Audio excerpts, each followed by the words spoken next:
കർത്താവിൻ്റെ തിരുനാമം വാഴ്ത്തപ്പെടട്ടെ. വളരെ അനുഗ്രഹിക്കപ്പെട്ട നല്ല സമയത്തിനായി ദൈവത്തെ സ്തുതിക്കുന്നു. പതിപോലെ ദൈവസഭ ക്രമീകരിച്ചിരിക്കുന്ന തിരുവെഴുത്ത് പഠനത്തിന് വേണ്ടി പ്രത്യേകാൽ മാറ്റിവെച്ചിരിക്കുന്ന സമയമാണ് തിങ്കളാഴ്ച വൈകിട്ട് 8 മുതൽ 9 വരെയുള്ള സമയം.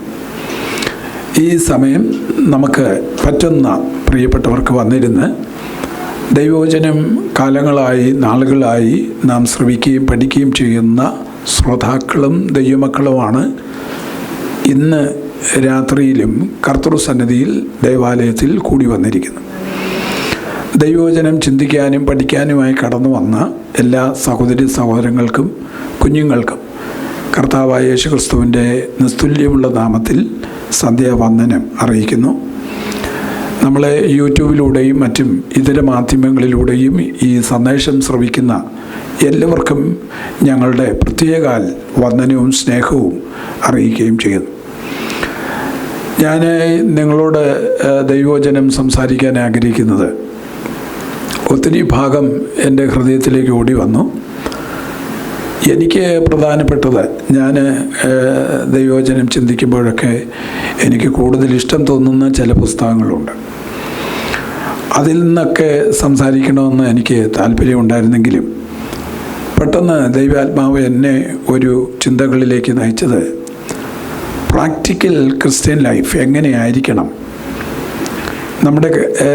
നമ്മുടെ ക്രിസ്തീയ ജീവിതം എങ്ങനെ നയിക്കണം എന്നുള്ളതിനെക്കുറിച്ച് ഒരു ചിന്തയായാൽ നല്ലതാണ് എന്നുള്ളത് വിലയിരുത്തിക്കൊണ്ട് അതിനോട് ആധാരമാക്കിയാണ് തുടർന്നുള്ള ചിന്തകൾ, പഠനങ്ങൾ നമുക്ക് നയിക്കാൻ പരിശുദ്ധാത്മാവ് നമ്മളെ സഹായിക്കട്ടെ എന്ന് ദൈവസന്നിധിയിൽ പ്രാർത്ഥിക്കുന്നു. പ്രായോഗിക ക്രിസ്തീയ ജീവിതം എന്നതിനെ അടിസ്ഥാനമാക്കിയാണ് നമുക്ക് ദൈവവചനം ചിന്തിക്കാൻ ആഗ്രഹിക്കുന്നത്. എനിക്കറിയാം നിങ്ങൾ ഇതിനെക്കുറിച്ചൊക്കെ നന്നായി ശ്രവിച്ചിട്ടുണ്ട്, നന്നായി നമ്മൾ പഠിച്ചിട്ടുണ്ട്. പക്ഷേ ഈ ദൈവവചനം എന്ന് പറയുന്ന ഒരു കടൽ പോലെയുള്ള സംഭവമാണ്.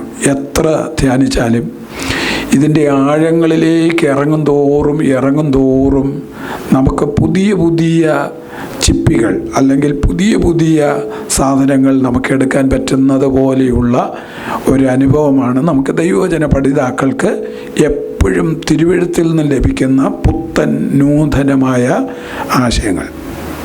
അതിനെ നമുക്ക് നമ്മുടെ ആത്മീയ ജീവിതത്തോട് തുലനം ചെയ്ത് എങ്ങനെ ആയിരിക്കുന്നു എന്ന് പഠിക്കാനാണ് നമ്മൾ ആഗ്രഹിക്കുന്നത്. എൻ്റെ ഒരു ചിന്തയിൽപ്പെട്ടാൽ ഇന്നത്തെ സമകാലികമായ സംഭവങ്ങളും ഇന്നത്തെ ദൃശ്യമാധ്യമങ്ങളിൽ ഒക്കെ ഇടം പിടിച്ചിരിക്കുന്ന വാർത്തകളിലൊക്കെ ഏറ്റവും കൂടുതൽ ഇടം പിടിച്ചിരിക്കുന്ന ഒരു വാക്ക് ഈ ദിവസങ്ങളിൽ നിങ്ങൾ ശ്രദ്ധിച്ചു കാണും. നമ്മുടെ ഈ രാജ്യത്തല്ല, നമ്മുടെ കേരളത്തിലൊക്കെ നമ്മളത് ശ്രദ്ധിച്ചു കാണും. നിങ്ങൾ വാർത്താ മാധ്യമങ്ങളൊക്കെ ദർശിക്കുന്നവരായിരിക്കും എന്ന് ഞാൻ കരുതുന്നു. അങ്ങനെ ആ വാർത്താ മാധ്യമങ്ങളിൽ ഏറ്റവും കൂടുതൽ ഇടം പിടിച്ച എല്ലാ ദൃശ്യമാധ്യമങ്ങളും ഒരുപോലെ കൊണ്ടുവന്ന ഒരു പദമുണ്ട്, വകതിരിവെന്ന് പറയുന്നത്. ഹലോ എല്ലാവരും ഉണ്ടോ എൻ്റെ കൂടെ? വകതിരിവ്. ഈ വകതിരിവ് എന്ന് പറയുന്ന ഈ സാധനം വാർത്താ മാധ്യമങ്ങളിൽ കൊണ്ടുവന്നത്, കോട്ടയത്ത് ഒരു മെഡിക്കൽ കോളേജിൻ്റെ ഒരു ഭാഗം ഇടിഞ്ഞു പോയി. അപ്പോൾ ഒരു മന്ത്രി, ഒരു കൊച്ച് കറണ്ട് കമ്പിയിൽ എന്തോ മുട്ടി അവൻ മരിച്ചുപോയി.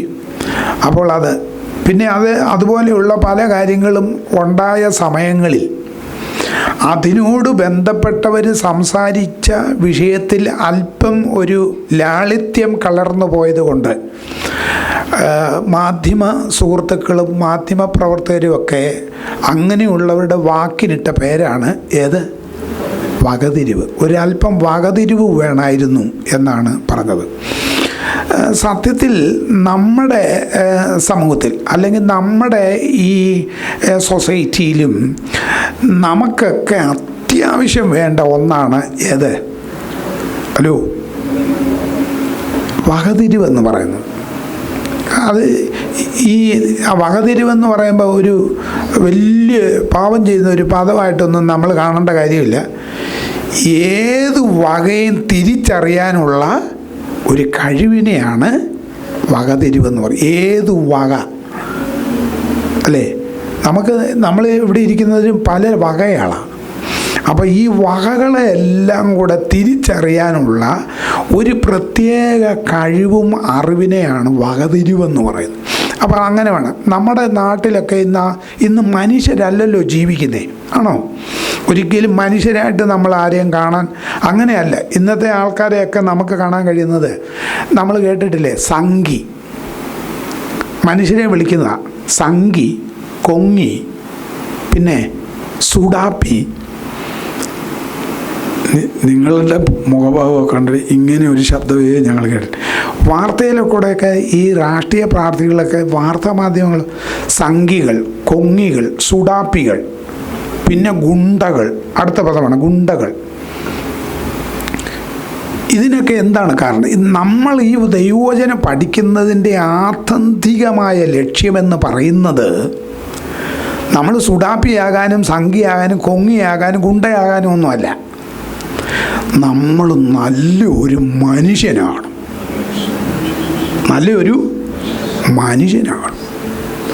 ഈ നല്ലൊരു മനുഷ്യനിൽ ദൈവസ്നേഹവും കൂടെ കലർന്നാൽ അവൻ നല്ലൊരു ദൈവസ്നേഹിയാവും. നമുക്കാവശ്യം സമൂഹത്തിൽ ജീവിക്കുമ്പോൾ നമ്മൾ കണ്ടെത്തിയ ഈ വിശ്വാസത്തെ നമ്മുടെ മാറോട് ചേർത്ത് പിടിച്ച് നല്ല ദൈവസ്നേഹമുള്ള മക്കളായി എല്ലാവരെയും കരുതാനുള്ള മനസ്സുള്ളവരായി നമ്മൾ മാറണം. നമ്മൾ അതിനാണ് ദൈവവചനം പഠിക്കുന്നത്. നമുക്ക് ദൈവവചനം നമുക്ക് തന്നിരിക്കുന്ന യേശു കർത്താവ് നമ്മളെ പഠിപ്പിച്ചിരിക്കുന്ന ഒരു ഭാഗം എന്നൊക്കെ പറയുന്നത് സ്വന്തം ഗുണമല്ല, മറ്റുള്ളവൻ്റെ ഗുണം കൂടെ നോക്കണം. തമ്മിൽ ഭാരങ്ങളെ ചുമക്കണം, തമ്മിൽ സ്നേഹിക്കണം. ഇതൊക്കെയല്ലേ കർത്താവ് നമ്മളെ പഠിപ്പിച്ചിരിക്കുന്നേ. അതിഥി സൽക്കാരം നമ്മൾ മറക്കരുത്. ഇതൊക്കെ നല്ല ഒരു മനുഷ്യനുള്ള നല്ല ക്വാളിറ്റിയുള്ള ഒരു മനുഷ്യനായി വരുമ്പോൾ, അവനിൽ ദൈവസ്നേഹം കൂടെ നിറഞ്ഞു വരുമ്പോൾ ഉണ്ടാകുന്ന ആ ഫലം എന്ന് പറയുന്നത് ഈസ് എ ഗ്രേറ്റ്. നമുക്ക് അങ്ങനെ നമ്മളാകണം. അല്ല നമ്മൾ കൊട്ടിപ്പാടി, നമ്മളാരും നല്ല പുള്ളികളൊന്നും അല്ലായിരുന്നു. ഹലോ, നമ്മളാരും അത്ര നല്ല പുള്ളികളൊന്നും ആയിട്ടല്ല ഇങ്ങോട്ട് ജനിച്ചത്. നമ്മളാരും ജനിച്ചപ്പോൾ പൊൻകരണ്ടിയും കൊണ്ടൊന്നും ജനിച്ചവരല്ല. നമ്മളെല്ലാം സാധാരണക്കാരായി ജനിച്ചതാണ്. പിന്നെ ദൈവം നമുക്ക് തന്ന അറിവും കഴിവും ഒക്കെ വെച്ച് ദൈവം നമ്മളെ കൈപിടിച്ച് പിച്ച നടത്തി നമ്മൾ ഇവിടം വരെ എത്തി. ആമേൻ. നമ്മൾ ഒന്നുമായിട്ടില്ലെന്ന് സമ്മതിക്കാൻ കഴിയുന്നവർ ഇന്ന് രാത്രി ദൈവപാദപീഠത്തിൽ ഇരിക്കുന്നെങ്കിൽ അവരാണ് ധന്യരാകാൻ പോകുന്നത്. ആമേൻ. ഹല്ലേലൂയ. നമുക്കതിനോട് ബന്ധപ്പെട്ട് ആമേൻ പിന്നെ ഒന്ന് രണ്ട് കാര്യങ്ങൾ, ഒരു വാക്യം നമുക്ക് വായിക്കാം. ഇതുമായി ബന്ധപ്പെട്ട ഒരു വാക്യം നമുക്ക് വായിക്കാം. നമ്മുടെ യേശു കർത്താവ് ഗിരിപ്രഭാഷണം നടത്തിയ മത്തായി സുവിശേഷം 5-ാം അധ്യായത്തിൻ്റെ 48-ാം വാക്യമാണ് നമ്മുടെ ഈ തിരുവെഴുത്ത് പഠനത്തിൻ്റെ കുറിവാക്യം. അതാണ് ഈ വാക്യം. എല്ലാവരും കാണാതെ പഠിക്കുകയും ചെയ്യണം.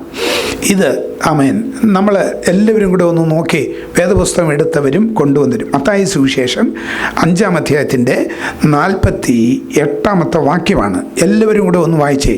എന്താണ് ഇങ്ങനെ വായിക്കുക? ഒരാളൊന്ന് ആദ്യം ഒന്ന് വായിച്ചേ. നിങ്ങളുടെ സ്വർഗീയ പിതാവ് സൽഗുണപൂർണ്ണൻ ആയിരിക്കുന്നത് പോലെ നിങ്ങളും സൽഗുണപൂർണ്ണരാകുവിൻ. അതാ ഇത്. ഇനി നമ്മൾ എല്ലാവരും കൂടെ ഒന്ന് വായിച്ചേ. ആകയാൽ നിങ്ങളുടെ സ്വർഗീയ പിതാവ് സൽഗുണപൂർണ്ണനായിരിക്കുന്നത് പോലെ നിങ്ങളും സൽഗുണപൂർണ്ണരാകുവീൻ. നമ്മൾ ആരാകണം? ഞാനൊരു നല്ല വിശ്വാസിയാകണം. യേശു പറഞ്ഞോ? ഹലോ, യേശു പറഞ്ഞോ നിങ്ങൾ ദോഹായി പീസിലെ നല്ല വിശ്വാസിയാകണമെന്ന് പറഞ്ഞോ? ഫെയ്സ് സെൻ്ററിലെ നല്ലൊരു വിശ്വാസിയാകണമെന്ന് പറഞ്ഞോ? ഇല്ല. യേശു പറഞ്ഞത് എൻ്റെ പിതാവ് സൽഗുണപൂർണ്ണനായിരിക്കുന്നത് പോലെ നിങ്ങളും അങ്ങനെ. Praise the Lord. നമ്മൾ സൽഗുണപൂർണ്ണരാകണം.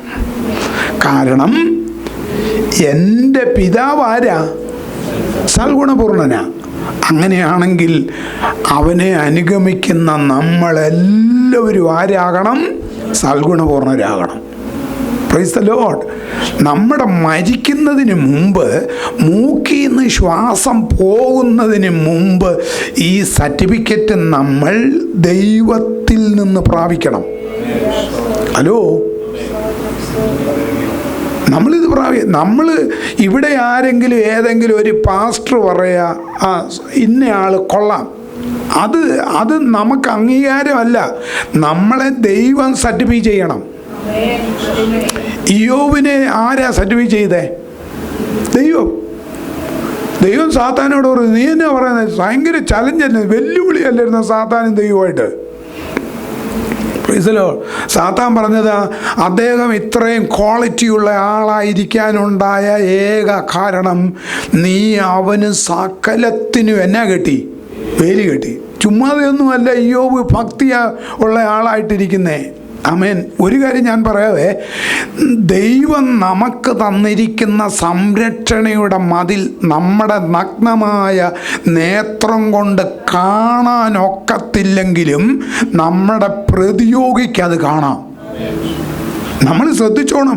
നമ്മളെ കൃപയുള്ള, നിന്റെ മേലുള്ള കൃപയും കൃപാവരവും അഭിഷേകവും, ആമേൻ, ആ ശക്തിയും ദൈവ സാന്നിധ്യത്തിൻ്റെ മഹത്വം തിരിച്ചറിയുന്ന ആ കൃപാവരത്തിൻ്റെ പ്രാപ്തിയും അതിൻ്റെ വരവും എല്ലാം, ആമേൻ, നമുക്കതിൻ്റെ മഹത്വം അറിയത്തില്ലെങ്കിലും എൻ്റെ പ്രതിയോഗിക്ക് അതറിയാം. ഹലോ, നമ്മൾ ശ്രദ്ധിച്ച് ജീവിക്കണം. Price the Lord. അപ്പോൾ ഈ മത്തായി സുവിശേഷത്തിൽ നമുക്ക് കാണാൻ പറ്റുന്ന ഏറ്റവും ശ്രേഷ്ഠമായ ഒരു വാക്യമാണിത്. ആകയാൽ നിങ്ങളുടെ സ്വർഗീയ പിതാവ് സൽഗുണപൂർണ്ണനായിരിക്കുന്ന പോലെ നിങ്ങളും സൽഗുണം. അടുത്ത ആഴ്ച നമ്മൾ ഈ ക്ലാസ് ഞാൻ നയിക്കുന്നെങ്കിൽ നിങ്ങളോട് എല്ലാവരോടും ഞാൻ ചോദിക്കും, ഈ വാക്യം കാണാതെ ബൈഹാർട്ട് പറയണം. അങ്ങനെ എല്ലാ പാസ്റ്റർമാരും പ്രസംഗിച്ച ആ കുറിവാക്യം മൊത്തം നമ്മൾ ബൈഹാർട്ട് ചെയ്തിരുന്നെങ്കിൽ ഈ പുസ്തകം മൊത്തം നമ്മുടെ തലയിലിരുന്നേനെ. പക്ഷേ നമ്മളിത് കേൾക്കും, ഒരു ചെവി കൊണ്ട് കേൾക്കും, മറ്റേ ചെവി കൊണ്ട് കലാസ്, അത് പോകും. അതല്ല, ഇത് ഹൃദയത്തിൽ വെക്കണം. ഈ മത്തായി സുവിശേഷത്തിൽ നമുക്ക് കാണാൻ, മത്തായി എന്ന ഈ സുവിശേഷം എത്രയുണ്ട്? ഒരു ക്ലാസ് ആണല്ലോ, അതുകൊണ്ട് ചില ചോദ്യങ്ങളൊക്കെ ചോദിക്കുവേ. അപ്പം അത് നമ്മൾ എല്ലാവരും ശ്രദ്ധിച്ചിരിക്കുക. എത്ര സുവിശേഷമുണ്ട്? സുവിശേഷങ്ങൾ എത്ര? PSCക്ക് വരുന്ന ക്വസ്റ്റ്യനാണ് കേട്ടോ. ആരുണ്ട് പറഞ്ഞല്ലോ? പറയുന്നതിന് എന്നാ കുഴപ്പം? ഞാൻ നിങ്ങളിൽ ഒരാൾ, നിങ്ങളെക്കാട്ടിലും ചെറിയ ആളാണ് ഞാൻ. 4. ഇനി ഏതെങ്കിലും സംഖ്യ ഉണ്ടോ? ഇനി ആർക്കെങ്കിലും പറയാനുണ്ടോ? സുവിശേഷം 4 ഇല്ല, 1 ഉള്ളൂ. സുവിശേഷം എന്ന് പറയുന്നത് ദാവീദ് പറഞ്ഞിരിക്കുന്നത്, ദാവീദിൻ്റെ സന്തതിയായി ജനിച്ച് മരിച്ചിട്ട് ഉയർത്തെഴുന്നേറ്റിരിക്കുന്ന യേശു ക്രിസ്തുവിനെ ഓർത്തുകൊള്ളുക, അതാകുന്നു എൻ്റെ സുവിശേഷം. 1 ഉള്ളൂ. പക്ഷെ 4 പേര് 4 വ്യത്യസ്ത നിലയിൽ യേശുവിനെ പരിചയപ്പെടുത്തിയെന്നേ ഉള്ളൂ. മത്തായി യേശുക്രിസ്തുവിനെ കുറിച്ച് എഴുതിയപ്പോൾ രാജാവെന്ന നില, യഹൂദന്മാരുടെ രാജാവെന്ന നിലയിൽ യേശുക്രിസ്തുവിനെ കുറിച്ച് എഴുതി. എന്നാൽ മർക്കോസ് എഴുതിയപ്പോൾ യേശുക്രിസ്തുവിനെ പ്രവർത്തനശക്തനായ ഒരു ദാസനായിട്ട് എഴുതി. അതുപോലെ തന്നെ ലൂക്കോസ് എഴുതിയപ്പോൾ സമ്പൂർണ്ണ മനുഷ്യനും രക്ഷിതാവുമായിട്ട് എഴുതി. യോഹന്നാൻ എഴുതിയപ്പോൾ തികഞ്ഞ ദൈവപുത്രനായിട്ട് എഴുതി. അപ്പോൾ സുവിശേഷം എത്രയേ ഉള്ളൂ? ഹലോ, സുവിശേഷം 1. അതാരാ? യേശുവിനെ കുറിച്ച് 4 പേര് 4 സ്ഥലത്തിരുന്ന് 4 നിലകളിൽ എഴുതിയതാണ് മത്തായി, മർക്കോസ്, ലൂക്കോസ്, യോഹന്നാൻ. അപ്പം നമ്മളെല്ലാവരും അങ്ങനെ, നിങ്ങളുടെ കുഴപ്പമല്ലേ, നമ്മൾ പണ്ട് തൊട്ടേ അങ്ങനെ തന്നെ എന്ത് ചെയ്യുന്നേ, പറഞ്ഞു വരുന്നേ. അപ്പോൾ സുവിശേഷം എത്രയുണ്ട്? 4. ചിലർ പറയുന്നതായിട്ടല്ലേ, പത്രോസേ നീ ആരാകുന്നു, അങ്ങനെയുണ്ടോ? ഇല്ല. അതെല്ലാം നമ്മൾ അങ്ങനെ പറഞ്ഞ് ശീലിച്ച ഒരു കാര്യമാണ്. അതുകൊണ്ട് അതിനൊക്കെ മാറ്റം ഈ സുവിശേഷങ്ങളിൽ വരുത്തും. ആമേൻ. ദൈവമായ കർത്താവ് സഹോദരൻ, മത്തായി എന്ന വാക്കിൻ്റെ അർത്ഥം ദൈവത്തിൻ്റെ ദാനം എന്നാണ്. ഈ മത്തായിക്ക് വേറൊരു മറുപേരുണ്ട്. അതെന്നാണെന്നറിയാമോ? മത്തായിക്കൊരു മറുപേരുണ്ട്. അദ്ദേഹത്തിൻ്റെ പേര് ലേവി എന്നാണ്. മറുപേരിട്ട് വിളിക്കുന്നത് ലേവി എന്നാണ്. ഇദ്ദേഹം നല്ലൊരു എഴുത്തുകാരനാണ്. ഇദ്ദേഹം നല്ലപോലെ എഴുതും. മത്തായി സുവിശേഷം ഈ രാജാവെന്ന നിലയിൽ യേശു ക്രിസ്തുവിനെ രാജാവായി ചിത്രീകരിച്ചുകൊണ്ട് നല്ല ഭാഷയിൽ, നല്ല നിലയിൽ. കാരണം അദ്ദേഹം റോമ ഗവൺമെൻറ്റിൻ്റെ ഒരു ടാക്സ് കളക്ടറായിരുന്നു, അല്ലേ? അദ്ദേഹത്തിൻ്റെ തൊഴിൽ നല്ല ഒരു ജോലിയാണ്, ടാക്സ് കളക്ടറാണ്. ഇൻകം ടാക്സ് പിരിക്കുന്നത് പോലെ, ഇന്നത്തെ പോലെ നമ്മൾ അങ്ങോട്ട് അയക്കുകയല്ല, അവർ വീട്ടിൽ വന്ന് നമ്മളോടൊന്ന് മേടിക്കും. അങ്ങനെയുള്ള ഒരു ജോലിയാണ് അദ്ദേഹത്തിനുണ്ടായിരുന്നത്. ഇതിനകത്ത് നമുക്ക് കാണാനായിട്ട് കഴിയുന്നുണ്ട്. അപ്പം ഇതിനകത്ത് കുറേ ആൾക്കാരെ ഈ സുവിശേഷത്തിൽ നമുക്ക് കാണാനായിട്ട്, പ്രധാന വ്യക്തികൾ യേശുവുണ്ട്, മറിയുണ്ട്, യോസേപ്പുണ്ട്, സ്നാപകയോഹന്നാനുണ്ട്, നേതാക്കളായ കയ്യഫാവുണ്ട്, പീലാത്തോസുണ്ട്, മഗ്ദലക്കാരത്തി മറിയുണ്ട്. ഇങ്ങനെ പല ആൾക്കാരെ നമുക്കിതിനകത്ത് കാണാം. പ്രധാന സ്ഥലമുണ്ട്, ബേഥലഹേമുണ്ട്, യെരൂശലേമുണ്ട്, കപർന്നഹൂമുണ്ട്, ഗലീലയുണ്ട്, യഹൂദിയുണ്ട്. ഇങ്ങനെയുള്ള പല സ്ഥലങ്ങളിലും ഈ സ്ഥലങ്ങളെ പറ്റിയൊക്കെ കാണുവാനായിട്ട് നമുക്ക് കഴിയുന്നുണ്ട്. ഇതിനകത്ത് മർമ്മപ്രധാനമായ അധ്യായം 12-ാം അധ്യായമാണ്. മത്തായി സുവിശേഷത്തിൻ്റെ പ്രധാന അധ്യായം 12-ാം അധ്യായം. എഴുത്തുകാരൻ തൊഴിൽ കപർന്നഹൂമിൽ റോമാ ഗവൺമെൻറ്റിന് വേണ്ടി ചുങ്കം പിരിക്കുന്നയാളായിരുന്നു മത്തായി. ഇതിനകത്ത് നമുക്ക് കാണാൻ യേശു ക്രിസ്തുവിൻ്റെ 5 പ്രഭാഷണങ്ങൾ ഈ പുസ്തകത്തിൽ, പുതിയ നിയമത്തിലുണ്ട്. 5 പ്രഭാഷണങ്ങൾ. അതിലേറ്റവും പ്രധാനപ്പെട്ട പ്രഭാഷണമാണ് മത്തായി സുവിശേഷം 5 മുതൽ 8 വരെയുള്ള ഭാഗങ്ങളിൽ യേശുവിൻ്റെ ഗിരിപ്രഭാഷണം. യേശുവിൻ്റെ ഗിരിപ്രഭാഷണമാണ് നമ്മുടെ മഹാത്മാഗാന്ധിജിയൊക്കെ അത് പഠിക്കുകയും, നമ്മുടെ ഏറ്റവും കൂടുതൽ ഇന്നത്തെ പ്രതിപക്ഷ നേതാവായിരിക്കുന്ന VD സതീശൻ വരെ യേശു ക്രിസ്തുവിൻ്റെ ഈ ഗിരിപ്രഭാഷണം അദ്ദേഹം രാവിലെ 2 വട്ടം 2 അധ്യായം വായിച്ചിട്ട് ബാക്കി പരിപാടിക്ക് പോകത്തുള്ളൂ. അപ്പോൾ അങ്ങനെയൊക്കെയുള്ള ഒത്തിരി പേര് ഈ പുസ്തകം വായിക്കുന്ന, ഈ ഭാഗം വായിക്കുന്ന ഒത്തിരി മത നേതാക്കന്മാർ, രാഷ്ട്രീയ നേതാക്കന്മാർ, സാംസ്കാരിക നേതാക്കന്മാർ, ഇവരെയൊക്കെ നമുക്ക് കാണാനായിട്ട് കഴിയും. പക്ഷെ നമ്മൾ അവരൊക്കെ ഒരു പ്രത്യേക സ്റ്റേജ് കിട്ടുമ്പോൾ ചെന്ന് തട്ടിവിടാൻ വേണ്ടി എന്തെങ്കിലും പഠിക്കുകയല്ല, നമ്മൾ ഇതൊക്കെ പഠിക്കുകയും ഗ്രഹിക്കുകയും ചെയ്യുന്നത് നമ്മളെ തന്നെ മാറ്റാനും തിരുത്താനുമാണ്. Price the Lord. നമുക്ക് ഏതെങ്കിലും സ്റ്റേജ് കിട്ടിയാൽ പ്രസംഗിക്കാനല്ല, പ്രസംഗിക്കേണ്ടി വന്നാൽ നമ്മൾ പ്രസംഗിക്കണം.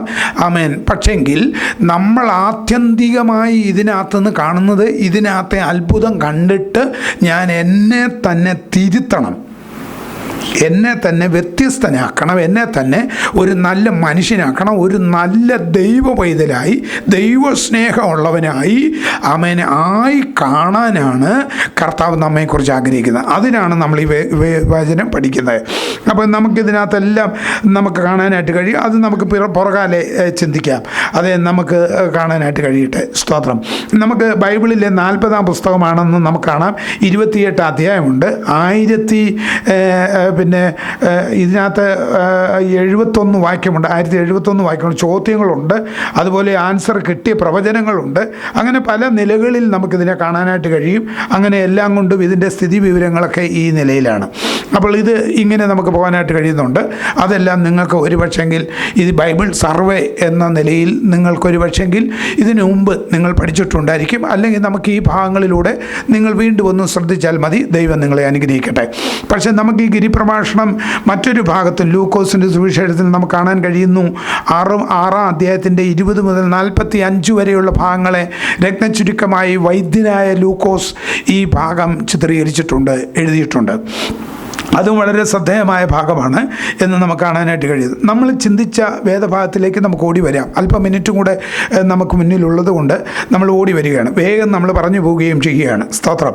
അപ്പം മത്തായി സുവിശേഷം 5-ാം അധ്യായത്തിൻ്റെ 48-ാം വാക്യം നിങ്ങളെല്ലാവരും നിങ്ങളുടെ പുസ്തകത്തിൽ വരയിട്ട് അത് എഴുതി, അല്ലെങ്കിൽ അത് ബൈഹാർട്ടാക്കണം. എന്താണ് ആ വാക്യം? ഒന്നുകൂടെ പറഞ്ഞേ ആ വാക്യം.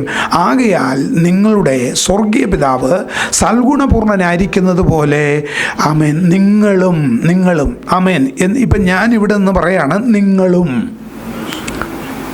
നിങ്ങൾ അവിടെ നിന്ന് ഇരുന്നുകൊണ്ട് പറയാണ് നിങ്ങളും. അപ്പം നമുക്കൊന്ന് ആ ഭാഗത്തെ പുസ്തകത്തെ തിരുത്താനല്ല ഞാൻ പറയുന്നത്, ആ ഭാഗത്ത് നമ്മൾ തന്നെ ഒന്ന് ചിന്തിച്ചിട്ട് ആകയാൽ നിങ്ങളുടെ സ്വർഗീയ പിതാവ്, ആകയാൽ എൻ്റെ സ്വർഗീയ പിതാവ് സൽഗുണപൂർണനായിരിക്കുന്നത് പോലെ ഞാനും ആരാകണം. അങ്ങനെ നമുക്കതിനെ ചിന്തിക്കാൻ നമുക്ക് കഴിയണം. ഇനി സൽഗുണപൂർണരാകണമെങ്കിൽ നമ്മൾ എന്ത് ചെയ്യണം? ഒന്നാമത്തെ വിഷയം, സൽഗുണപൂർണരാകണമെങ്കിൽ നമ്മൾ എന്ത് ചെയ്യണം എന്നുള്ളതാണ്. എന്ത് ചെയ്യണം? എങ്ങനെ നമുക്ക് സൽഗുണപൂർണരാകാം?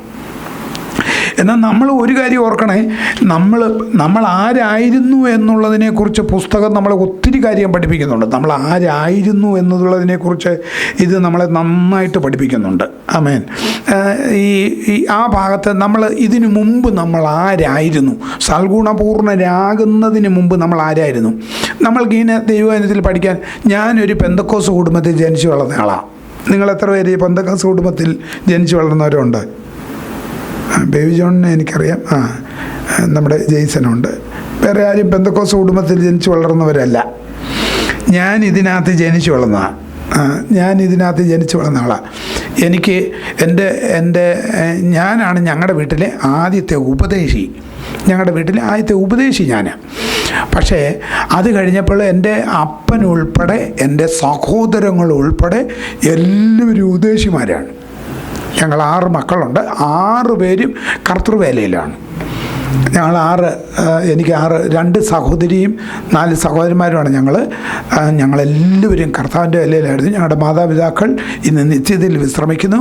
അവരും ചർച്ച് ഓഫ് ഗോഡിൻ്റെ അനുഗ്രഹിക്കപ്പെട്ട ശുശ്രൂഷയിൽ ഇരിക്കുമ്പോഴാണ് കർത്തൃസന്നിധിയിലേക്ക് ചേരുന്നത്. എന്നാൽ ഞങ്ങളുടെ വീട്ടിലെ ആദ്യത്തെ ഉദ്ദേശി ഞാൻ. എൻ്റെ പപ്പ അവിടുത്തെ ടീ മേക്കറായിരുന്നു. മമ്മിക്കും എസ്റ്റേറ്റ് ജോലി ഉണ്ടായിരുന്നു. എൻ്റെ ജ്യേഷ്ഠൻ ബിസിനസ് ഉണ്ടായിരുന്നു. അത് കഴിഞ്ഞിട്ട് എൻ്റെ ഇളയ അനിയൻ ഈ ദുബായിൽ ദീർഘവർഷങ്ങൾ ജോലി ചെയ്തു. അതേ തുടർന്ന് ഇപ്പോൾ ഹൈദരാബാദിൽ തെലുങ്ക് ആൾക്കാരുടെ ഇടയിൽ കർത്തൃവേല ചെയ്തു. എൻ്റെ മൂത്ത ജ്യേഷ്ഠനും എൻ്റെ അനുജനും. എൻ്റെ നേരെ ഞങ്ങളുടെ ഏറ്റവും ഇളയ ആൾ നാട്ടിലുണ്ട്. ഇന്ത്യ പെന്തക്കോസ്ത് ദൈവസഭയുടെ ഒരു പാസ്റ്ററായി അദ്ദേഹവും സേവനം ചെയ്യുന്നു. ഒരു സഹോദരി ജാർഖണ്ഡിൽ കർത്താവിൻ്റെ വേലയിലാണ്. അപ്പോൾ തന്നെ സ്കൂളിൽ അവൾ ടീച്ചറായി വർക്ക് ചെയ്യുന്നുണ്ട്. മറ്റൊരു സഹോദരി, അവർ ട്വിൻസാണ്. അവർ നാട്ടിൽ തന്നെ എ ജി സഭയുടെ ശുശ്രൂഷകരായി കർത്താവിൻ്റെ വേലയിലാണ്.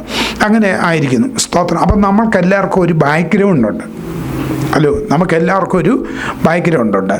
ഞാൻ പെന്തക്കോസിലാണ് ജനിച്ചു വളർന്നതെങ്കിൽ സത്യത്തിൽ ദൈവത്തെ അറിയാനും ദൈവിക കരുതൽ മനസ്സിലാക്കിയതും ഞാൻ ഒറീസയിൽ വെച്ചാണ്. സ്തോത്രം.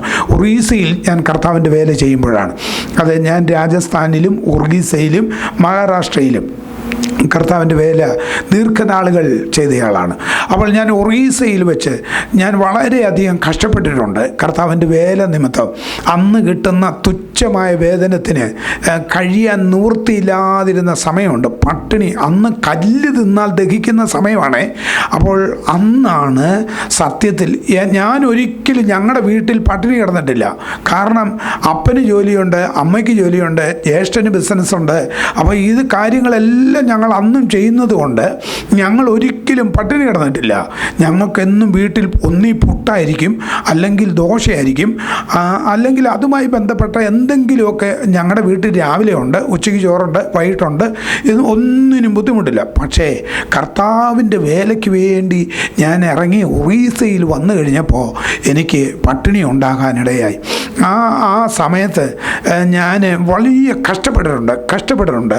ഞാനിത് പറയുന്നതിൻ്റെ കാരണം കാരണം സ്തോത്രം നിങ്ങളുടെ വിശ്വാസത്തെ ഒന്നുകൂടെ ഉറക്കട്ടെ എന്ന് കരുതിയ സ്തോത്രം. അപ്പം ഞാൻ ഒത്തിരി കഷ്ടപ്പെട്ടു. ആമേൻ. കഴിക്കാൻ ആഹാരമില്ലാത്ത സമയമുണ്ട്. പക്ഷെ മനുഷ്യരോട് പറയുന്നത് അത്ര സുഖമുള്ള ഒന്നല്ല. അപ്പം ഞങ്ങളെ പഠിപ്പിച്ചതും പ്രാർത്ഥിക്കാൻ പഠിച്ചതും ഒക്കെ അന്നും ദൈവസന്നിധിയിൽ ഇരിക്കുകയും പ്രാർത്ഥിക്കുകയും ചെയ്തു. അപ്പോൾ ഒരു ചെറിയ ഇതുപോലെ ആസ്പെറ്റോസ് ഇട്ട ഒരു ഒറീസയിലുള്ള ഒരു അവിടുത്തെ സ്വദേശവാസിയായ ഒരു മനുഷ്യൻ്റെ അവരുടെ വീടിൻ്റെ ചായ്പിലാണ് ഞാൻ താമസിച്ചുകൊണ്ടാണ് അവിടെ പ്രവർത്തനം നടത്തുന്നത്. അപ്പോൾ അങ്ങനെ നടത്തിക്കൊണ്ടിരിക്കുമ്പോഴാണ് ഈ ബുദ്ധിമുട്ട് നേരിടുന്നത്. അപ്പോൾ ഞാനിങ്ങനെ രാവിലെ പ്രാർത്ഥിച്ചുകൊണ്ടിരിക്കുക, 2 ദിവസമായി നല്ലപോലെ ആഹാരം കഴിച്ചിട്ട്. അപ്പോൾ എന്നോട് ദൈവാത്മാവ് പറയുക, ആ ജനൽ തുറന്ന് വെളിയിലോട്ട് നോക്കാൻ പറഞ്ഞു. ഞാൻ നോക്കുമ്പോൾ മൊത്തം ഈ കാടാണ്. അവിടുത്തെ ഒറീസയിൽ നല്ല കൃഷിയിടങ്ങളാണല്ലോ, നല്ല കാടാണ്. എന്നിട്ട് എന്നോട് ഈ പത്രോസിനോട് പറഞ്ഞതുപോലെ ദൈവം പറഞ്ഞു, ആ കാട് അറുത്ത് തിന്നാൻ പറഞ്ഞു. ഹലോ, അത് നമ്മുടെ നാട്ടിൽ കാണുന്ന കുപ്പച്ചീര എന്നൊക്കെ നമ്മൾ പറയും. ഞാൻ അത് അറുത്തോണ്ടിരുന്നപ്പം എൻ്റെ വീട്ടുകാരൻ, എൻ്റെ ഹൗസ് ഓണർ വന്ന് അലോ ഫാദർജി ക്യാ കർ രേ എന്നോട് ചോദിച്ചു. ഞാൻ പറഞ്ഞ്, എനിക്ക് പറയാൻ പറ്റുമോ, ഞാനൊരു ഉദ്ദേശിയായി, ഞാൻ വലിയ ആളായിട്ട് അവർക്ക് വേണ്ടി പ്രാർത്ഥിക്കുന്ന ആളായിട്ട് ഞാൻ പട്ടിണിയാണെന്ന് എങ്ങനെയാണ് പറയുന്നേ? എനിക്കെൻ്റെ അഭിമാനം അതിന് അനുവദിച്ചില്ല. ഞാൻ ഉടനെ പറഞ്ഞു, സാബ്ജി യഹാ ബഹുത് ജംഗൽ है, ये जंगल थोड़ा साफ करेगा ना वो अच्छा लगता है, अगर वो सांप वगैरह कुछ आएगा तो भी मुझे डर लगता है, इसलिए मैं उतर के साफ कर रहा हूँ. हाँ ठीक है करो, पूरा करो. അവന് നല്ലതല്ലേ സ്തോത്രം. സത്യത്തിൽ ഞാൻ അത് അറുത്തോണ്ട് വന്ന് കഴുകി ഉപ്പൊഴിച്ച് വേവിച്ച് തിന്ന ദിവസമുണ്ട്. Praise the Lord. അന്ന് എൻ്റെ വീട്ടിൽ ഇതൊന്നിനും കുറവില്ല. ഞാൻ പറഞ്ഞു വന്നതിൻ്റെ സാരം ഞാൻ അവിടെ വെച്ചാണ് എൻ്റെ ദൈവത്തെ നന്നായി ഞാൻ അറിയുന്നേ. Price the Lord. അന്നാണ് ഞാൻ എൻ്റെ ദൈവത്തെ നന്നായി അറിഞ്ഞിട്ട് എന്തു വന്നാലും അങ്ങയുടെ സ്നേഹത്തിൽ നിന്നെന്നെ വേർപിരിപ്പാൻ കഴിയാത്ത ഒരു കരുതലിൻ്റെ സ്നേഹം ഞാൻ അവിടെ വെച്ച് തിരിച്ചറിഞ്ഞു. സ്തോത്രം. അന്ന് മുതലാണ് ഞാൻ ഈ സുവിശേഷ വേലയ്ക്ക് വലിയ തീവ്രമായ ഒരു നിലവാരത്തിലേക്ക് ഞാൻ എത്തിയത്. അങ്ങനെയാണ് ഈ വിശ്വാസത്തിൻ്റെ തീവ്രത, അല്ലെങ്കിൽ അതിൻ്റെ ആ ഒരു വലിയ തീഷ്ണത എനിക്കുണ്ടാകുകയും ഞാൻ അന്ന് മുതൽ കർത്താവിൻ്റെ വേലയിൽ ശക്തമായി പോരാടാൻ നിന്നു. ഒത്തിരി കർത്താവിൻ്റെ വേല നിമിത്തം ഒത്തിരി പ്രയാസങ്ങൾ അനുഭവിച്ചിട്ടുണ്ട്. എങ്കിലും ദൈവം നമ്മളെ ജയോത്സവമായി നടത്തി. ഞാൻ അത് ഓർത്ത് ദൈവത്തിന് സ്തോത്രം ചെയ്യുക. അതുകൊണ്ട് ദൈവമക്കളെ, നമുക്കെല്ലാം ഒരു ബാക്ക്ഗ്രൗണ്ട് ഉണ്ട്. നമ്മുടെയൊക്കെ വീട്ടിൽ അത് സങ്കീർത്തനക്കാരൻ പറയുന്ന ഒരു കാര്യമുണ്ട്, പാപത്തിൽ എൻ്റെ അമ്മ എന്നെ ഗർഭം ധരിച്ചു. അങ്ങനെയാണ് നമ്മൾ ആ തിരുവെഴുത്തിൽ വായിക്കുന്നത്. അപ്പം നമ്മൾ ജനിച്ച് വീഴുമ്പോഴേ തന്നെ ഒരു പാപ സ്വഭാവം നമ്മുടെ അകത്ത് നാം അറിയാതെ തന്നെ പ്രവേശിക്കും. അതുകൊണ്ട് തന്നെ നമ്മുടെ ഈ കുഞ്ഞുങ്ങളാണേലും ജനിച്ച് വീണ് മലക്കക്കുഞ്ഞായിട്ട് കിടക്കുന്ന കുഞ്ഞുങ്ങളാണേലും വിശന്ന് അവർക്ക് വർത്താനം ഒന്നും പറയാൻ അറിയത്തില്ലെങ്കിലും അവരുടെ വിശപ്പൊക്കെ ആവശ്യത്തിൽ കൂടുതലായാൽ നല്ല വെളുത്ത കൊച്ചൊക്കെ ആണെങ്കിൽ മുഖമൊക്കെ എന്തു ചെയ്യും? ചുമക്കും. എന്നിട്ട് അതിങ്ങനെ കിടന്നുകൊണ്ട് ഈ 2 കൈയും ചുരുട്ടും. തള്ളയെ കിട്ടിയാൽ ഇങ്ങനെ ബോക്സിങ് കാണിക്കുന്ന പോലെ കൈയും കാലും ഒക്കെ എടുത്ത് വെച്ച്, നിങ്ങൾ കണ്ടിട്ടില്ലേ? ഇങ്ങനെയൊക്കെ കുഞ്ഞുങ്ങൾ കാണിക്കും. എന്നിട്ട് കടന്ന് കീറുകയും ചെയ്യും. മൂക്കുമൊക്കെ ചുമന്ന് കണ്ണുമൊക്കെ തള്ളി. അവനകത്തെ ആ സംഭവമൊക്കെ കുഞ്ഞാണെങ്കിലും ആ ആക്ഷൻ എപ്പോഴും ഒരു ബോക്സിങ് ആക്ഷൻ അല്ലേ? നിങ്ങളാരും ഒന്ന് ചിരിക്കുന്ന പോലും ഇല്ല അല്ലേ? നമ്മുടെ കുഞ്ഞുങ്ങളെയൊക്കെ നിങ്ങൾ വളർത്തിയിട്ടില്ലേ? എന്തോ പിന്നെ ഒന്ന് എടുത്ത് വെച്ച് പുറത്തൊന്ന് 2 തട്ട് കൊടുത്ത് അവന് കൊടുക്കേണ്ടതൊക്കെ കൊടുത്തു കഴിയുമ്പം എന്നെ ചിരിയ അല്ലേ? അമ്മയുടെ മുഖത്തോട്ടൊക്കെ ഒന്ന് നോക്കി വെച്ച്, അയ്യോ ഈ അമ്മയാണോ ഞാൻ ഇടിക്കാൻ വന്നതെന്നൊക്കെ പറഞ്ഞ് അവൻ ചിരിക്കുന്നേ അല്ലേ? നല്ല ചിരിയൊക്കെ ചിരിച്ച് ഉടനെ അമ്മ കെട്ടിപ്പിടിച്ച് ഒരു ഉമ്മയൊക്കെ കൊടുത്ത് വീണ്ടും ആ പായലിട്ട് അവൻ കുറേ നേരം കിലുക്കി കളിച്ച് വീണ്ടും കരയാൻ തുടങ്ങും. വീണ്ടും അവനത്. അപ്പം നമ്മുടെ എല്ലാം ജീവിതത്തിൽ ഈ സാധനം അകത്ത് കിടപ്പുണ്ട്. ഇത് മാറിയെങ്കിൽ മാത്രമേ നമ്മൾ ശരിയാവൂ. സ്തോത്രം. അത് മാറുന്നത് നമ്മളെല്ലാവരും വിചാരിക്കും യേശുവിനെ അവനെ കൈക്കൊണ്ട് അവൻ്റെ നാമത്തിൽ വിശ്വസിക്കുന്ന ഏവർക്കും ദൈവമക്കളാകാൻ അവൻ അധികാരം കൊടുത്തു. നമ്മൾ ദൈവമക്കളായി എല്ലാം പോയി, ഒന്നും പോയിട്ടില്ല. ഹലോ, നമ്മളിത് രക്ഷിക്കപ്പെട്ടു വെള്ളത്തിൽ മുങ്ങി കയറി എല്ലാം പോയെന്നാണ് വിചാരിക്കുന്നത്. ഒന്നും പോയിട്ടില്ല. എല്ലാം സംഭവത്തുണ്ട്. ഒരു പിടി മണ്ണെടുത്ത് ഈ ഇഴഞ്ഞു പോകുന്ന സാധനം എന്താണെന്ന് അറിയണമെങ്കിൽ ഇച്ചിരി മണ്ണെടുത്ത് അങ്ങോട്ട് ഇട്ടാൽ മതി. അപ്പോൾ അറിയാം ഇതാരാണെന്ന്. ഹലോ, നമ്മളെല്ലാം അങ്ങനെ തന്നെ. നമ്മുടെയൊക്കെ രൂപാന്തരം അങ്ങനെ തന്നെ, മാനസാന്തരം അങ്ങനെ തന്നെയാണ് അല്ലേ? ഈ പാമ്പിനൊരു കുഴപ്പമുണ്ട്. ഒരു ഒരു ഒരു നിശ്ചിത സമയം കഴിയുമ്പോൾ ഇതേതെങ്കിലും വേരിൻ്റെ ഇടയിലോ കല്ലിൻ്റെ ഇടയിലോ കയറി ഇതിൻ്റെ പടം ഇങ്ങനെ ഇങ്ങനെ ഇട്ടേച്ച് പോവും. അതിൻ്റെ പുറത്തെ ആ സ്കിൻ അങ്ങ് ഇളക്കി കളയും. അത് ഇളക്കി വെച്ചാൽ അവിടെ നമ്മൾ സത്യത്തിൽ ആദ്യം ഒന്ന് കാണുന്നവർ കണ്ടാൽ ഞെട്ടും. കാരണം ഒരു പാമ്പ് അവിടെ ഇരിക്കുന്ന പോലെ തോന്നും. പക്ഷേ ഈ പടം ഇളക്കി അതിന് വരുന്ന ഒരു രൂപാന്തരം, അതിന് വരുന്ന ഒരു മാറ്റമാണത്. ഈ പടം ഇളക്കിയത് കൊണ്ട് വിഷം പോയോ? ഹലോ, ഈ പടം അവിടെ ഇളക്കി ഇട്ടിട്ടുണ്ട്, പക്ഷെ വിഷം പോയോ? ഇല്ല, വിഷം അതിനകത്തുണ്ട്. വിഷം ഇപ്പോഴും ഉണ്ടെന്ന്. എന്തേ പോയുള്ളൂ? പടവേ പോയുള്ളൂ അല്ലേ? നമ്മൾ കുറച്ച് ദിവസമൊക്കെ തരുന്നു ആ കാര്യങ്ങളൊക്കെ ചെയ്ത്. നമ്മൾ ഈ ബൈബിൾ പഠിക്കണം, നമ്മൾ ഈ കൂട്ടായ്മ ആചരിക്കണം, പരിശുദ്ധാത്മാവിനെ നമ്മൾ പ്രാപിക്കണം. അങ്ങനെ വന്നെങ്കിലേ നമ്മുടെ അകത്തുനിന്നൊരു ശുദ്ധീകരണവും വിശുദ്ധീകരണവും കാലക്രമേണ നമ്മൾ പ്രാപിക്കത്തുള്ളൂ. നമ്മൾ ഈ കൂട്ടായ്മയ്ക്ക് വരുന്നത് എന്തിനാ? ഇത് പ്രാപിക്കാനാ. Price the Lord. ഇന്ന് രാത്രിയിൽ ഇത്രയും പേര് ഇവിടെ വന്നിരിക്കുന്നതിൻ്റെ ആത്യന്തികമായ കാര്യം, എനിക്ക് ഈ വചനത്തിലൂടെയുള്ള രൂപാന്തരം എനിക്കുണ്ടാകണം എന്ന് കരുതിയാണ് നമ്മളിവിടെ വന്നിരിക്കുന്നത്. എന്തിനാണ് നമ്മൾ വന്നത്? എൻ്റെ പിതാവ് സൽഗുണപൂർണനായിരിക്കുന്നത് പോലെ എനിക്കും സൽഗുണപൂർണനാകണം. ആമേൻ. അങ്ങനെ ഒരു ക്വാളിറ്റിയിൽ നമ്മൾ വരണം. കഴുകനും അതുപോലെയല്ലേ? കഴുകനും ഒരു പ്രായമായി കഴിഞ്ഞാൽ കഴുകനും വിചാരിക്കും, ഇനി ഞാൻ ഒന്നാമത് ഇറച്ചിയെല്ലാം തിന്ന് ചീഞ്ഞതും അതെല്ലാം തിന്നേച്ച് മൊത്തത്തിൽ കൊഴുപ്പ് കയറി ഇനി ഉയരത്തിലോട്ട് പറക്കാൻ മേല, കനം കൂടുന്നതുകൊണ്ട് ഏതെങ്കിലും പാറയുടെ വിള്ളലിലോ പാറപ്പുറത്തോ പോയിരുന്നേച്ച് ഇത് അതിൻ്റെ ചുണ്ടുകൊണ്ട് തന്നെ എല്ലാ തൂവലുകളും ഇങ്ങനെ കൊത്തി ഇതിന് പറിച്ച് കളയും. ദീർഘദിവസം ഇതെല്ലാം പറിച്ചിട്ട് വെയിലും കൊണ്ട് ഈ പാറയുടെ പുറത്തും പിന്നെ അതിൻ്റെ തണലിലുമൊക്കെ വന്നിരുന്ന് ഇതൊരു മാംസപിണ്ഡമാകും. അതിനൊരു രൂപാന്തരമായി. എന്നിട്ട് ഇതിന് പുതിയ തൂവലൊക്കെ കിളിക്കും, നല്ല ചിറകൊക്കെ വെക്കും. എന്നിട്ട് ഇതൊന്ന് ചാടി അനങ്ങിയൊക്കെ നോക്കും, ഒന്ന് റിഹേഴ്സലൊക്കെ എടുത്ത് നോക്കും. ഏതെങ്കിലും വലിയ പാറയുടെ മുന്നിൽ നിന്നും അടുത്ത ഒരു ചെറിയ പാറയിലോട്ട് ഇതൊന്ന് ചാടി നോക്കും. പിന്നെ ഒരു ചെറിയ പാറയിലോട്ടും കൂടെ ഒന്ന് ചാടും. പഴയതുപോലെ എനിക്ക് പറക്കാൻ പറ്റുമോ എന്നൊക്കെ ഒന്ന് നോക്കിയിട്ട് ഒരൊറ്റ പറക്കല. വീണ്ടും ഇതിൻ്റെ സ്വഭാവം ഉയരത്തി പോയിട്ട് ഏതേലും ചീഞ്ഞതുണ്ടോയെന്ന് നോക്കി അത് തന്നെയാണ് ഭക്ഷണം. കഴുകൻ്റെ രൂപാന്തരം അങ്ങനെയാണ്. പക്ഷേ രൂപാന്തരം യഥാർത്ഥത്തിലുണ്ടാകുന്നത് ഒരു കൊക്കൂണിനാണ് അല്ലേ? പട്ടുനൂൽ പുഴു നമ്മൾ പഠിച്ചിട്ടുണ്ട് സ്കൂളിലൊക്കെ. പട്ടുനൂൽ പുഴുവിൻ്റെ ഏറ്റവും നല്ല ആഹാരമുള്ള ചെടിയാണ് ഏത്? മൽബറി. അതാണ് അതിൻ്റെ ആഹാരം. അതിലാണ് ഈ സാധനത്തെ വളർത്തുന്നത്. സഹോദരിമാരൊക്കെ കൊടുക്കുന്ന പട്ട് സാരി അല്ലേ?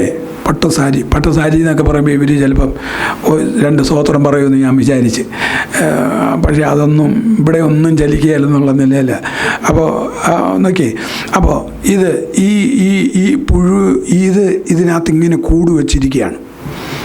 അതിനകത്തിങ്ങനെ അത് തിന്നിട്ട് അതിങ്ങനെ കൂട് വെച്ചിരിക്കുകയാണ്. ആ കൂട്ടിനകത്തുനിന്ന് ഈ പുഴു ഇറങ്ങി വരുന്നത് ഒരു പുഴുവായിട്ടല്ല, അത് നല്ല വർണ്ണ ഭംഗിയുള്ള ചിത്രശലഭമായിട്ടാണ്.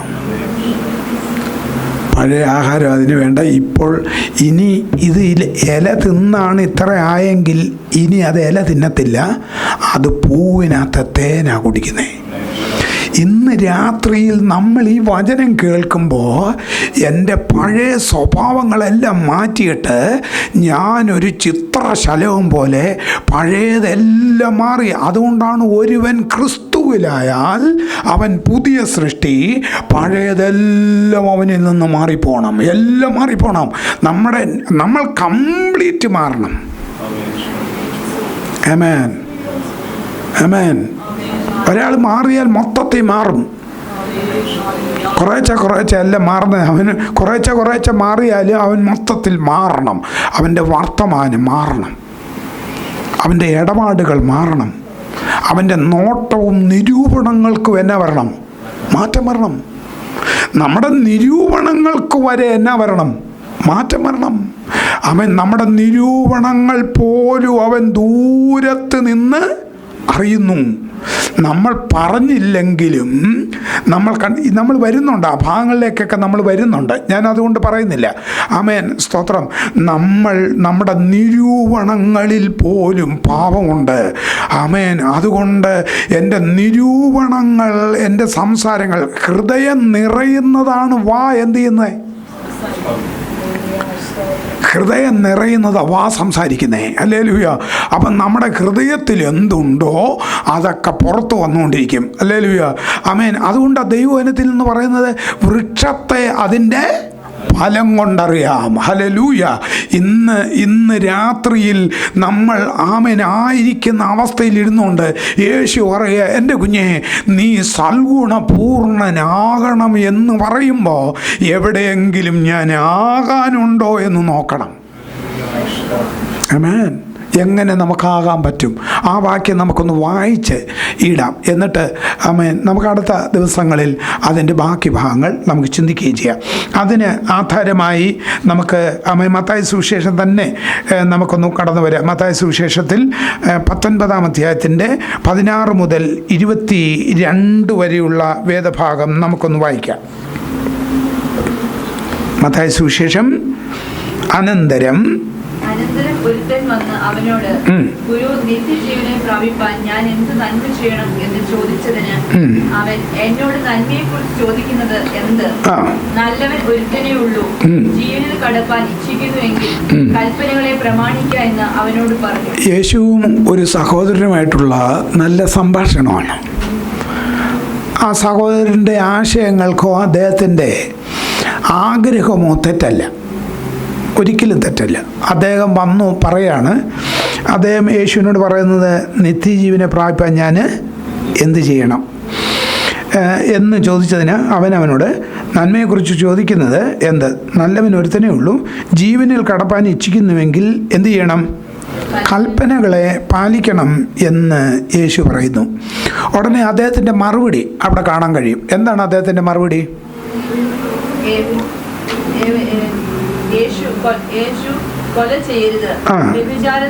അപ്പൊ അദ്ദേഹം യേശു പറയാണ് എന്ത് ചെയ്യരുത്?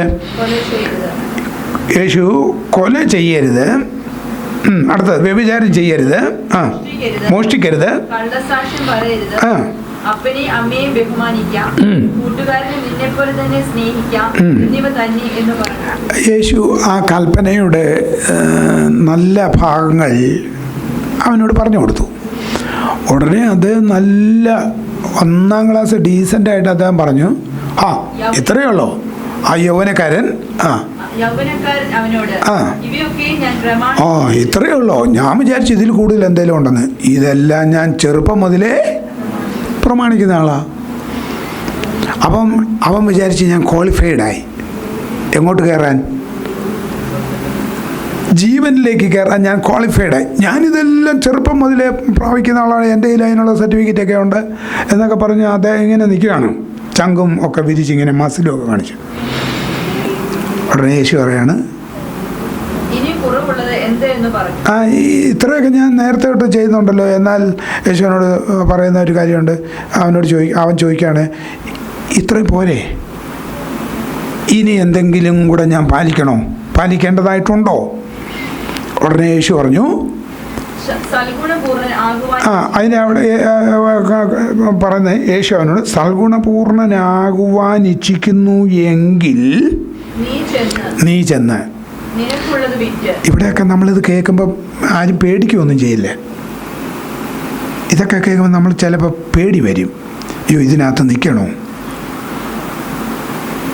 സൽഗുണപൂർണനാകണമെന്നുണ്ടെങ്കിൽ,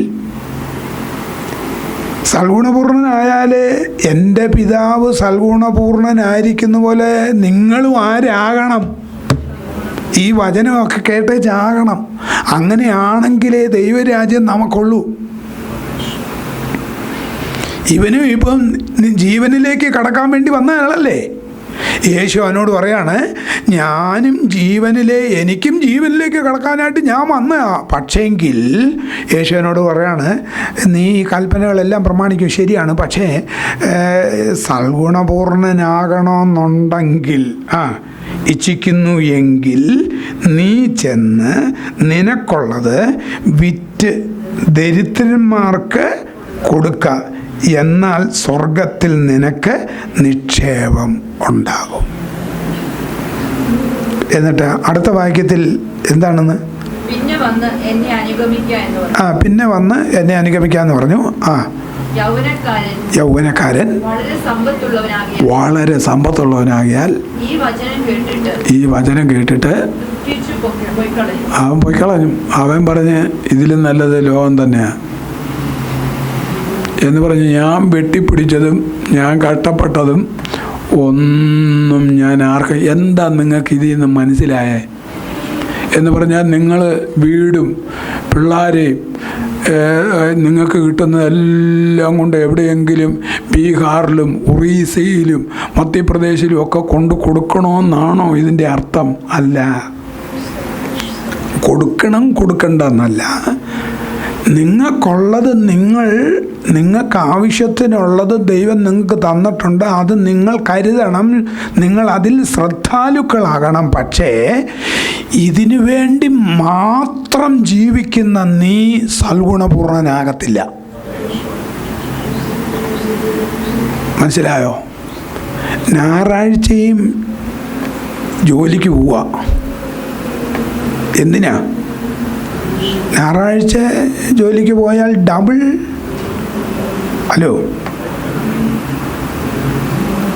കാശ് കിട്ടും. അന്ന് പോയേക്കാം. കർത്താവ് പറഞ്ഞു 6 ദിവസം നീ എന്നാ ചെയ്യണം? എല്ലാവരും 6 ദിവസം എന്ത് ചെയ്യണം? നിങ്ങളൊന്ന് പറഞ്ഞേ. വേല ചെയ്യണം. 7-ാം ദിവസം സ്വസ്ഥമായിട്ടിരിക്കണം. പക്ഷേ നമ്മളന്നേരം എവിടെയോ ഏതോ ഒരു ദിവസം നമ്മൾ സ്വസ്ഥമായിട്ടിരുന്നിട്ടുണ്ട്. അതിനും കൂടെ ചേർത്ത് നമ്മൾ അഡ്ജസ്റ്റ്മെൻറ്റ് നടത്തി കൂട്ടായ്മ മുടക്കുക എന്ന് നമ്മളിപ്പം ഇവിടുത്തെ സാഹചര്യങ്ങളെ നിങ്ങൾ മനസ്സിലാക്കി ജീവിക്കരുതെന്നല്ല ഞാൻ പറഞ്ഞത്. നിങ്ങൾ ജീവിക്കണം. പക്ഷേ നമുക്ക് കൂട്ടായ്മ ആചരിക്കേണ്ടിടത്ത് നമ്മൾ കൂട്ടായ്മ ആചരിക്കണം. അന്ന് നമ്മൾ അധ്വാനിക്കണം. നമുക്കതിനുള്ള കഴിവും ആരോഗ്യവും ഒക്കെ ദൈവം തന്നു. ഞാനൊരു കാര്യം പറയാം. ആമേൻ. ഞാനൊരു കാര്യം പറയാം. എത്ര നമുക്കുണ്ടെങ്കിലും ഒരെണ്ണത്തിനെ കെട്ടിയാൽ മതി. നമ്മുടെ വീട്ടിൽ ഒന്നിനെ കെട്ടിയാൽ മതി. ബാക്കിയെല്ലാം തനിയെ ബന്ധിക്കപ്പെടും. പക്ഷേ അതുകൊണ്ട് ഇന്ന് രാത്രി ഞാനൊരു കാര്യം പറയാം. ആമേൻ. ആ യൗവനക്കാരൻ ഒത്തിരി പണമുള്ളവനും ധനികനും ആയതുകൊണ്ട് അങ്ങനെ ദരിദ്രന്മാർക്ക് കൊടുക്കാനോ വിൽക്കാനോ ഒന്നും അവന് മനസ്സ് വരാഞ്ഞതുകൊണ്ട് ഈ ജീവൻ വേണ്ട, ഈ ശിഷ്യത്വവും വേണ്ട, ഈ ദൈവരാജ്യവും വേണ്ട എന്ന് പറഞ്ഞ് അവൻ പൊയ്ക്കളഞ്ഞു. ഹല്ലേലൂയ. ദൈവമക്കളെ, നമുക്കും ആമേൻ, ഈ ലോകത്തിൽ നമ്മളായിരിക്കുമ്പോൾ പണമേ എന്നും പറഞ്ഞ് നമ്മൾ നിൽക്കരുത്. ഈ ലോകത്തിൽ പണത്തിനിട്ടിരിക്കുന്ന കർത്താവിട്ടിരിക്കുന്ന പേര് മാമോൻ എന്നാ, അല്ലേ? ഈ മാമോനെയും ദൈവത്തെയും കൂടെ ഒന്നിച്ചെന്ത് ചെയ്യാൻ ഒക്കത്തില്ല, സേവിക്കാൻ പറ്റിയല്ല. നീ മാമോനെ സേവിക്കണം. ആമേൻ. അല്ലെങ്കിൽ നീ ദൈവത്തെ സേവിക്കണം. ആമേൻ. ഇന്ന് രാത്രിയിൽ നമ്മൾ ദൈവത്തെ സ്നേഹിക്കാൻ സേവിക്കാൻ ഇറങ്ങിയ ദൈവമക്കൾ എന്നെ അനുഗ്രഹീതരാന്നറിയാമോ? ഹല്ലേലൂയ. എന്താ? അവരെല്ലാ കാര്യങ്ങളിലും ശ്രദ്ധാലുക്കളാണ്. ഹല്ലേലൂയ. അവരുടെ ആത്മീക വർദ്ധന. ഞാൻ പറഞ്ഞത്, നിങ്ങൾ ആമേൻ അധ്വാനിക്കാൻ പോകുന്നെങ്കിൽ നിങ്ങൾ നിങ്ങളുടെ അകത്തെ മനുഷ്യനെ സംബന്ധിച്ച് ശക്തിയോടെ വിലപ്പെടേണ്ടതിനും കൃപകളെ പ്രാപിക്കണം. നിങ്ങൾ പ്രാപിച്ച വിശ്വാസം ഒരു കാരണവശാലും അത് അടർന്നു പോകാത്തതായിരിക്കണം. ഹല്ലേലൂയ. അത് പൗലോസ് പറഞ്ഞതുപോലെ, ക്രിസ്തുവിൻ്റെ സ്നേഹത്തിൽ നിന്ന് എന്നെ അടർത്തി മാറ്റാൻ ഇവകൾക്കൊന്നും കഴിയത്തില്ല. സ്തോത്രം. പട്ടിണിക്ക് കഴിയത്തില്ല, ആപത്തിന് കഴിയത്തില്ല, രോഗത്തിന് കഴിയത്തില്ല, ബുദ്ധിമുട്ടിന് കഴിയത്തില്ല, ഒന്നിനും കഴിയത്തില്ലാത്ത നിലയിൽ എന്നെ ബന്ധിച്ച ഒരു ദൈവസ്നേഹമുണ്ട്, എന്നെ കരുതിയ ഒരു ദൈവസ്നേഹമുണ്ട്.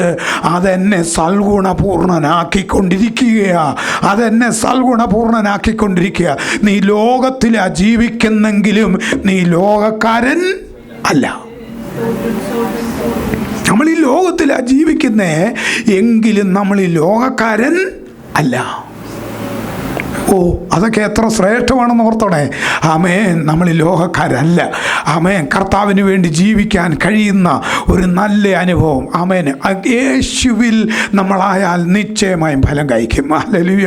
അതുകൊണ്ട് തിരുവെഴുത്ത് പറയാ, കർത്താവ് പറയാണ്, നമ്മളെ നോക്കിയിട്ട് പറയാം, മലമുകളിലേക്ക് യേശു കയറിയിട്ട് ആ പുരുഷാരത്തോടും ശിഷ്യന്മാരോടും പറയാ, എൻ്റെ പിതാവ് സൽഗുണപൂർണനായിരിക്കുന്നത് പോലെ നിങ്ങളും സൽഗുണപൂർണരായിരിക്കണം. നിങ്ങൾ മാമോൻ്റെ പുറകെ പോയാൽ, നിങ്ങൾ മാമോനെ സേവിക്കാൻ പോയാൽ ഈ സൽഗുണപൂർത്തിയിലേക്ക് നിങ്ങൾക്ക് കടന്നു വരാൻ കഴിയത്തില്ല. അതുകൊണ്ട് ലഭിക്കുന്ന സമയം, കിട്ടുന്ന സമയങ്ങൾ ദൈവത്തെ സേവിക്കാൻ. അതുകൊണ്ട് അപ്പോസ്തലനായ പൗലോസ് പറഞ്ഞത്, ഉത്സാഹത്തിൽ മടുപ്പില്ലാതെ ആത്മാവിൽ എരിവുള്ളവരായി. ഹല്ലേലൂയ. എല്ലാ കണ്ണുകളും ഒന്ന് അടച്ചേ. ഇന്ന് രാത്രി നമ്മൾ ദൈവവചനത്തിന് ചുറ്റാകെ ഇരുന്നപ്പോൾ, കർത്താവേ, ഞാൻ സൽഗുണപൂർണനാകാൻ എന്നെ തന്നെ ഈ വചനത്തിൻ്റെ മുന്നിൽ ഒരിക്കൽ കൂടെ ഞാൻ ഏൽപ്പിക്കുക. അങ്ങ് പറഞ്ഞതുപോലെ ഞാൻ ആകണം. ആമേൻ. ഹല്ലേലൂയ. ഹൃദയശുദ്ധിയുള്ളവർ ഭാഗ്യവാന്മാർ, അവർ ദൈവത്തെ. നമ്മളാദ്യം ഈ സൽഗുണത്തിൻ്റെ പട്ടികയിലേക്ക് വന്നേ. ആമേൻ. കുഷ്ഠരോഗിയെ കണ്ടാൽ യേശു മാറിപ്പോകത്തില്ല, അവനെ ചേർത്ത് പിടി. അവൻ കുഷ്ഠരോഗി ചോദിച്ചത് ഇങ്ങനെയല്ലേ, എന്നെ സൗഖ്യമാകാൻ നിനക്ക് മനസ്സുണ്ടോ? അയ്യോ, യേശു പറയാം, എന്തോ ചോദ്യം അത്, മനസ്സുണ്ടോന്നോ? ആമേൻ. അവനെ ചേർത്ത് പിടിച്ചിട്ട് യേശു അവനെ സൗഖ്യമാക്കി. ഹല്ലേലൂയ. ആമേൻ. വീട്ടിലിരുന്നേറിയോന്ന് സഹിച്ച് ഭാരപ്പെട്ടുള്ളതെല്ലാം വിറ്റുപെറുക്കി ചികിത്സിച്ചിട്ടും ഭേദമാകാത്ത രോഗം സമൂഹത്തിൽ അവളെ ഒറ്റപ്പെടുത്തിയപ്പോൾ അവൾ വിചാരിച്ചു, നസറേനായിരിക്കുന്ന യേശു ഞങ്ങളുടെ ഇതുവഴി വരുന്നുണ്ട്. അവൾ വീട്ടിലിരുന്ന് വിചാരിച്ചു, പുരുഷാരം അവൻ്റെ മുമ്പിലുണ്ട്, ഞാൻ അവനെ തൊടത്തില്ല. വിശ്വാസത്തെ ഡെവലപ്പ് ചെയ്താൽ, വിശ്വാസം നിന്നിൽ അകത്ത് വളർന്നാൽ, അവൻ്റെ വസ്ത്രത്തിൻ്റെ തൊങ്കലേൽ ഞാനൊന്ന് തൊടും, ആമേൻ, എനിക്ക് സൗഖ്യം വരുമെന്ന് അവൾ വിചാരിച്ചു. ഇന്ന് രാത്രിയിൽ ഇരിക്കുന്ന ദൈവവേദലേ, ഈ വചനം നീ യഥാർത്ഥമായി കൈക്കൊണ്ടാൽ ഇന്ന് രാത്രി നിന്നെ അലട്ടുന്നത് വിട്ടുപോകാൻ സ്വർഗത്തിൽ എന്നേക്കും സ്ഥിരമാക്കിയ ദൈവവചനത്തിൻ്റെ ശക്തി നിന്നെ ശക്തീകരിക്കുക. ഇന്ന് രാത്രി ഞങ്ങളെ കേൾക്കുന്ന പ്രിയപ്പെട്ടവരെ, നമ്മെ ശക്തീകരിക്കുന്ന വചനം ഏറിയോന്ന് നീ ലോകത്തിൽ സഹിച്ച് സങ്കടപ്പെട്ടിരിക്കുന്നെങ്കിൽ ഇന്ന് രാത്രിയിൽ ഈ വചനം നിന്നെ ശുദ്ധീകരിക്കുക, ഈ വചനം നിന്നെ സൗഖ്യമാക്കുക, ഈ വചനം നിനക്ക് ആശ്വാസം നൽകുക. യേശുവിനെ കൈക്കൊണ്ട നിന്റെ മേൽ ഒരു അത്യന്ത ശക്തി വ്യാപരിക്കുക. ആമേൻ. യേശു തിരിഞ്ഞു നിന്നിട്ട് പറഞ്ഞിങ്ങനെയാ, ആമേൻ, എന്നെ തൊട്ടതാര്? ഹല്ലേലൂയ. എല്ലാവരും പറഞ്ഞു, ഇത്രയും പുരുഷാരം നിന്നെ തിക്കുന്നതിനിടയിൽ നിന്നെ തൊട്ടതാരാന്ന് പറയാൻ ഞങ്ങൾക്ക് കഴിയില്ല, അത് അസാധ്യമായ കാര്യമാ. പക്ഷേ യേശു പറഞ്ഞു, എന്നെ തിക്കുന്നവനെ തെള്ളുന്നവനെ കുറിച്ചല്ല ഞാൻ ചോദിച്ചത്, എൻ്റെ ആവശ്യത്തോടെ ആരോ വന്ന് എന്നെ തൊട്ടു. ആമേൻ. എന്നിൽ നിന്നൊരു ശക്തി പുറപ്പെട്ടിട്ടുണ്ട്. ഇന്ന് രാത്രിയിൽ വിശ്വസിക്കുന്നവൻ്റെ ഉള്ളിൽ തിരുവെഴുത്ത് പറയുന്നു, ഒരു ജീവജലത്തിൻ്റെ ശക്തി നിന്നിൽ ഒഴുകും. ഇന്ന് രാത്രി അത് വിശ്വസിക്കുന്നവർ മാത്രം ആ കരങ്ങളൊന്ന് ഉയർത്തിപ്പിടിച്ച്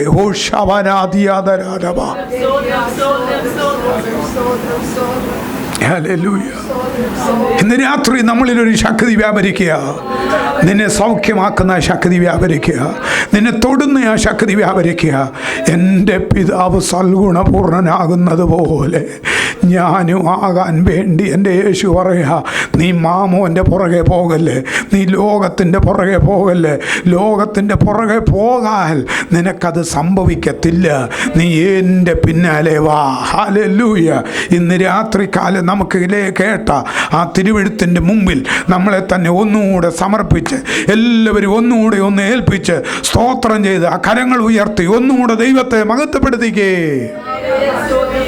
കർത്താവ് നമ്മളെ എല്ലാവരെയും ഈ വചനങ്ങളാൽ അനുഗ്രഹിക്കട്ടെ.